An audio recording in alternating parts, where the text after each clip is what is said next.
பாறை வறுவல் நம்மளோட செகண்ட் வீடியோ இது பார்த்தீங்கன்னா வறுவல் வந்து நாம் ரெடி பண்ணி எடுத்துட்டோம்.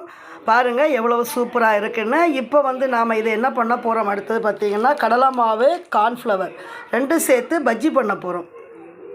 சாப்பிட்றதுக்கு முன்னாடி நம்ம ஃப்ரூட்ஸ் சாப்பிட்றது பழக்கம். இங்கே பாருங்கள், எங்கள் வீட்டு கிட்ஸுங்க வந்து எங்களுக்கு இப்படி தான் வாட்டர் மெலன் வேணும்னு கேட்குறாங்க பாருங்கள். அதுவும் அந்த ஒயிட் பகுதி இருக்குது பார்த்தீங்களா, அதையுமே இப்படி தான் சாப்பிட்றாங்க பார்த்தீங்களா. இங்கே ஸ்டவ் ஆன் பண்ணியிருக்கிறோம், எண்ணெய் வச்சுருக்கிறோம் நம்ம மீன் வந்து பஜ்ஜி பண்ணுறதுக்காக. இது ஒரு பக்கம் சூடாகிட்டு இருக்கட்டும்.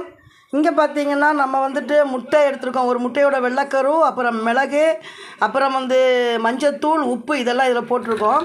இதோடு வந்து பார்த்திங்கன்னா இதை பாருங்கள், இந்த மிளகாத்தூள் கொஞ்சம் நம்ம சேர்த்துக்கிறோம். இது வந்து மீனுக்கு அரைச்ச மிளகாத்தூள் தான். அடுத்தது கார்ன்ஃப்ளவர் போட்டுக்கிறோம். கார்ன்ஃப்ளவர் ஒரு 4 ஸ்பூன்.